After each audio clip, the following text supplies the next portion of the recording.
ये उस दौर की बात है जब एक नहायत दौलतमंद और बासर शख्स लक्की बादशाह हुआ करता था।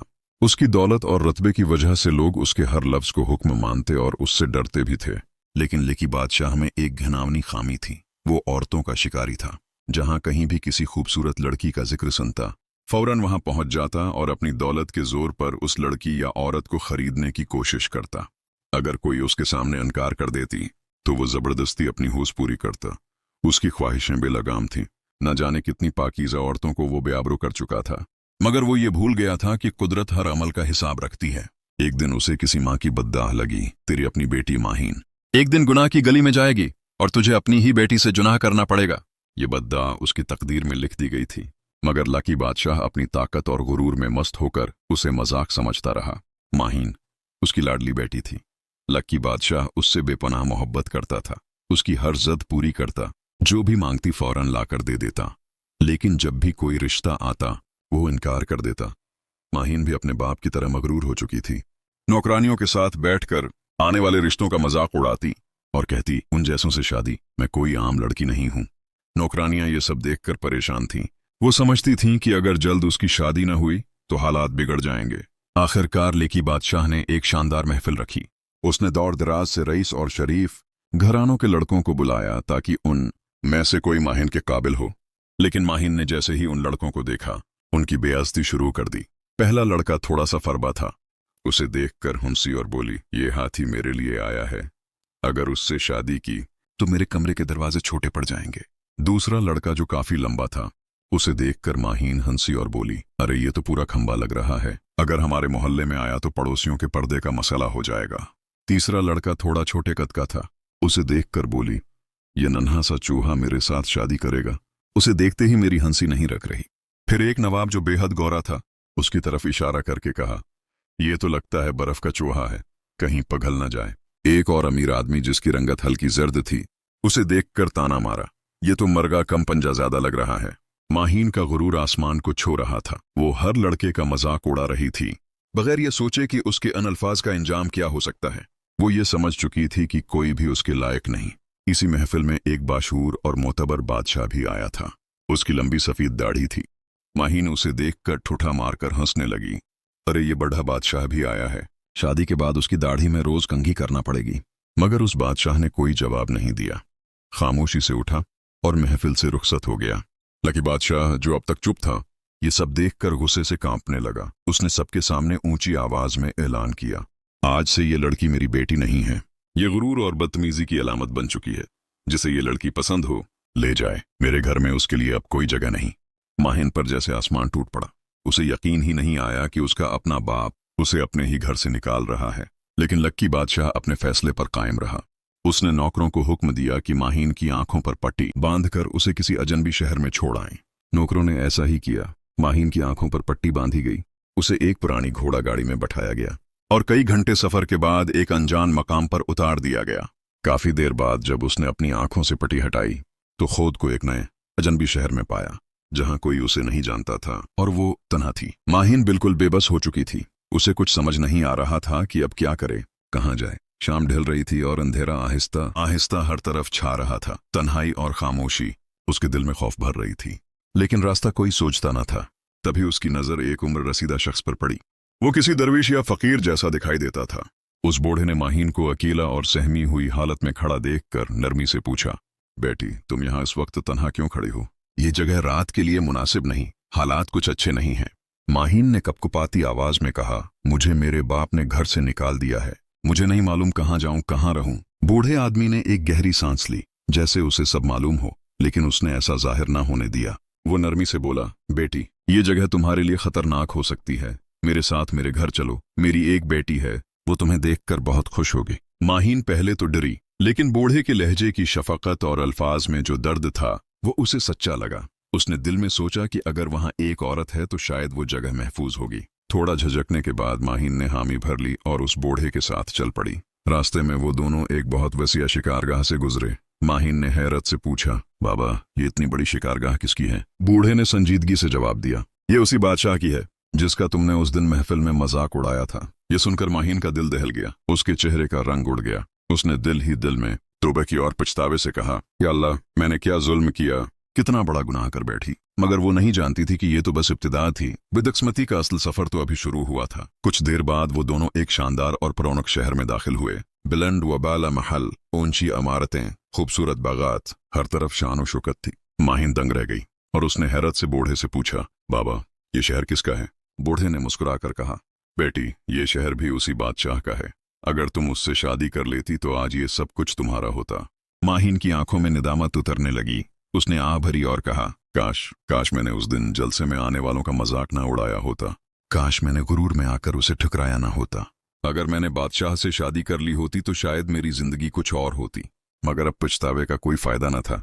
बूढ़े शख्स ने खामोशी से अपना सफर जारी रखा और माहिन भी चुपचाप उसके साथ चलने लगी। चलते चलते माहिन थक चुकी थी। उसने हानिपते हुए पूछा, बाबा अभी और कितना चलना है? बूढ़े ने हाथ से सामने इशारा किया और बोला, देखो बेटी, वो जो सामने पुराना सा मकान दिखाई दे रहा है वही मेरा घर है। माहिन ने गौर से उस घर को देखा।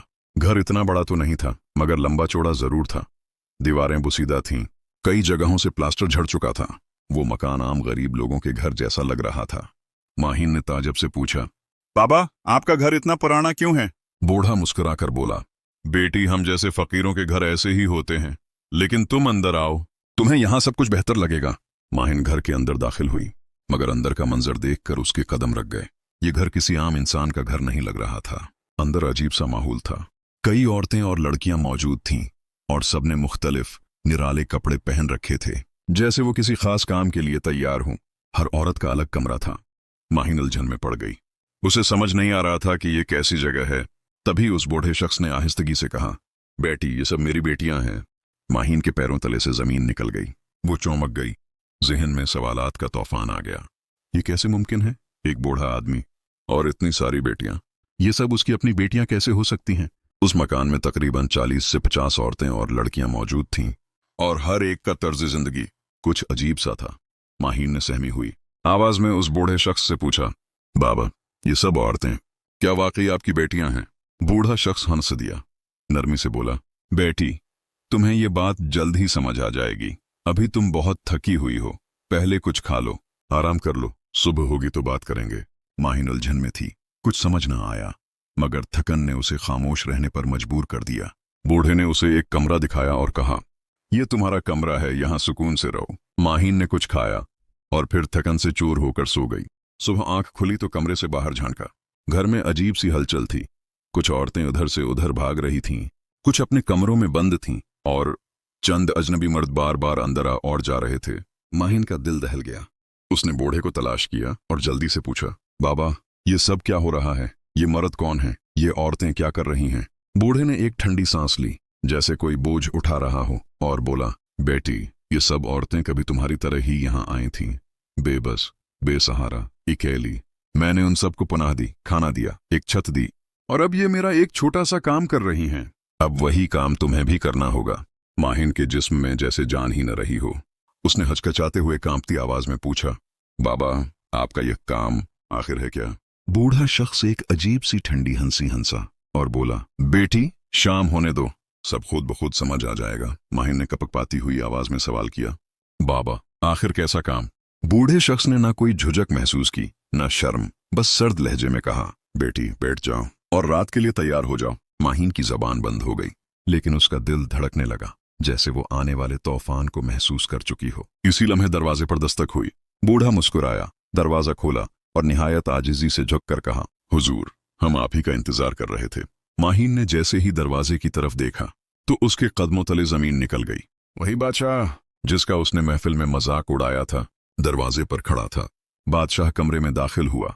उसकी आंखों में गुस्सा, नफरत और इंतकाम की आग भड़क रही थी। उसने माहिन को घूरते हुए कहा, याद है तुमने मुझे महफिल में जलील किया था? आज तुम्हें वही तकलीफ दी जाएगी जो तुमने मुझे दी थी। माहिन खौफ से कांपने लगी, भागने की कोशिश की, मगर बादशाह ने अपने मुहाफिजों को इशारा दिया, उसे बांध दो। मुहाफिजों ने उसे पकड़कर बस्तर से बांध दिया।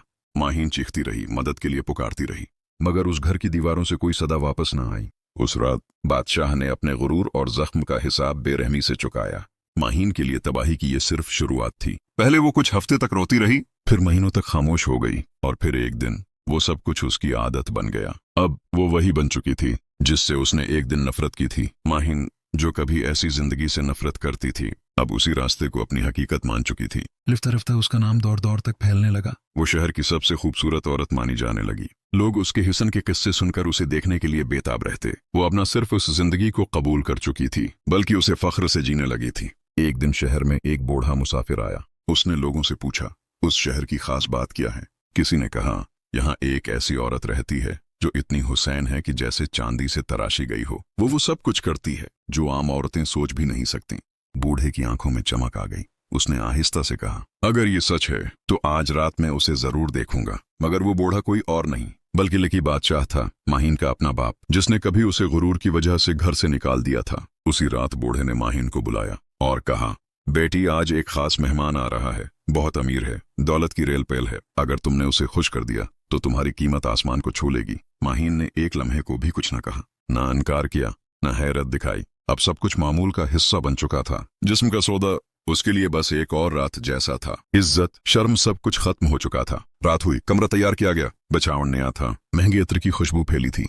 लड़की को खूबसूरत कपड़े पहनाए गए। अचानक दरवाजा खुला। वो खास आदमी अंदर आया। लड़की ने नजरें झुका लीं। उसने कभी भी अपने ग्राहकों को देखने की जरूरत नहीं समझी थी, इस बार भी नहीं देखना चाहती थी।